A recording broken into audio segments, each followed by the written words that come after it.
La question que je me pose et que chacun de nous doit se poser est la suivante. Pourquoi allons-nous à l'église? Qu'est-ce qui nous amène à aller à l'église? Lorsque nous nous rassemblons dans les temples, je me pose la question suivante. Est-ce que quand le Seigneur nous regarde, que voit-il? Voit-il des adorateurs ou bien voit-il des gens qui sont venus pour autre chose? Gloire à Dieu. Je vous salue tous dans le beau et précieux nom de notre Seigneur Jésus. Je voudrais dire merci à Dieu pour la vie de tous ceux-là qui nous suivent tous les lundis matins. Que Dieu vous bénisse. Et quand vous êtes bénis par cette émission, n'oubliez pas de la partager autour de vous pour bénir d'autres personnes. Ce matin, notre méditation se trouve dans le livre de l'Évangile selon Jean, le chapitre 2, du verset 13 au verset 17. Jean 2, 13 à 17. Nous lisons. La Pâque des Juifs était proche et Jésus monta à Jérusalem. Il trouva dans le temple les vendeurs de bœufs, de brebis et de pigeons et les changeurs assis. Ayant fait un fouet avec des cordes, il les chassa tous du temple, ainsi que les brebis et les bœufs. Il dispersa la monnaie des changeurs et renversa les tables. Et il dit aux vendeurs de pigeons, ôtez cela d'ici, ne faites pas de la maison de mon Père une maison de trafic. Ses disciples se souviennent qu'il est écrit, le zèle de ta maison me dévore. Amen. Quel usage faisons-nous de la maison de Dieu? Voilà le thème de notre méditation.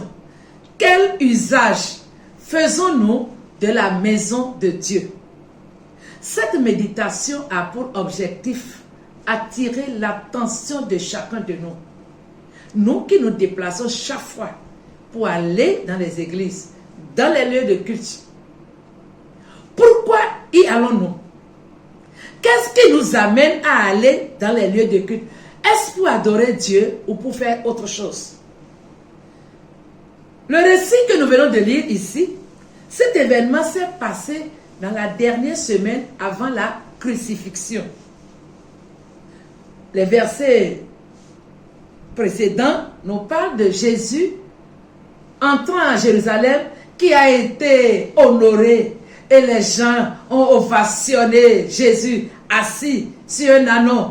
Ils ont étendu leur paille, ils ont dit voici l'agneau de Dieu, Hosanna à celui qui vient. Toute la ville était dans la joie. Et quand Jésus est entré dans la ville, c'est après cela qu'il a fait un tour au temple. Et quand Jésus arrive dans le temple, la scène qu'il a observée, ce qu'il a vu dans le temple, ce qui se passait dans le temple ce jour-là, n'était pas du tout reluisant. Un constat amer. Qu'est-ce que Jésus a vu dans le temple? Il a vu dans le temple une foule remplie du monde. Mais ce monde qui était là, cette foule qui était dans ce temple, tous n'étaient pas là pour adorer Dieu. Jésus a trouvé, des gens étaient assis pour vendre les bœufs, d'autres vendaient les brebis, d'autres vendaient des pigeons. Et pourquoi ils vendaient ça? À cause des sacrifices qui se faisaient dans le temple.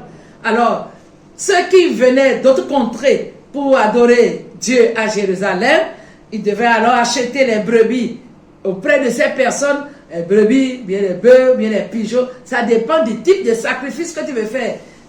Eux, ils étaient installés dans le temple pour faire leur commerce. Jésus a vu également d'autres qui ont mis des tables pour échanger les monnaies. Les gens qui venaient d'autres contrées avec les monnaies étrangères, ils avaient besoin de la monnaie locale. Non, il y avait ce trafic-là à l'intérieur du temple pour échanger et leur donner les monnaies locales. Quand Jésus a observé cette scène, la Bible dit, il a été pris d'une colère sainte. Il a fait un fouet avec des cordes et le Seigneur les a tous chassés du temple, renversé les tables et les mettre dehors en disant, ma maison est appelée la maison de prière, mais vous en faites une maison de voleurs, une maison de trafiquants. Il les a fait tous partir. Quelle est l'application que nous voulons donner à cette méditation pour nous aujourd'hui? La question que je me pose et que chacun de nous doit se poser est la suivante. Pourquoi allons-nous à l'église? Qu'est-ce qui nous amène à aller à l'église? Lorsque nous nous rassemblons dans les temples, je me pose la question suivante. Est-ce que quand le Seigneur nous regarde, que voit-il? Voit-il des adorateurs ou bien voit-il des gens qui sont venus pour autre chose? La preuve est que aujourd'hui, plusieurs viennent à l'église pas pour adorer Dieu, non, mais ils viennent à l'église pour autre chose. Il y en a qui viennent à l'église juste pour se faire des amis, pour rencontrer des amis pour les affaires. C'est ça qui l'amène à l'église. Il attend seulement la fin du culte, juste rencontrer des gens avec qui il peut faire des affaires. Donc ils viennent à l'église pour avoir des amis pour les affaires. Il y en a qui viennent à l'église juste pour exhiber leurs belles tenues, leurs belles chaussures, leurs belles coiffures. En sorte que l'église est comme un défilé de mode où chacun va venir montrer la tendance actuelle.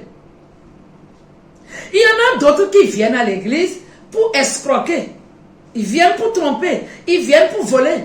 Il y en a qui viennent à l'église parce qu'ils sont à la recherche de garçons ou de maris, de femmes. Donc lui, son problème, bien elle, son problème, c'est regarder qui je vais choisir dans le lot là.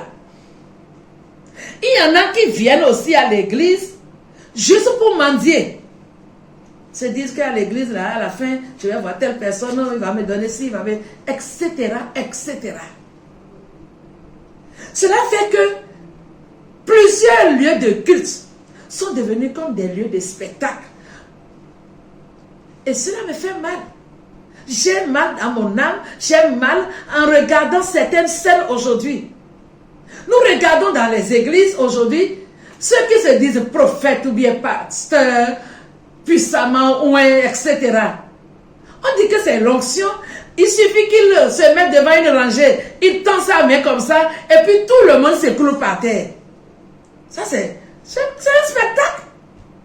C'est quel type d'onction? Les gens tombent, ils roulent, ils se relèvent, ils retournent tels qu'ils sont venus. Il n'y a pas un changement dans leur vie. L'église est comme un lieu de spectacle où quelqu'un est venu pour montrer sa puissance ou bien sa dite puissance. Je mets ça entre griffes. Certains lieux de culte sont transformés en des lieux de distraction. Certains lieux de culte sont comme des salles de cinéma. Certains lieux de culte sont comme des boîtes de nuit où on est venu simplement pour danser, transpirer.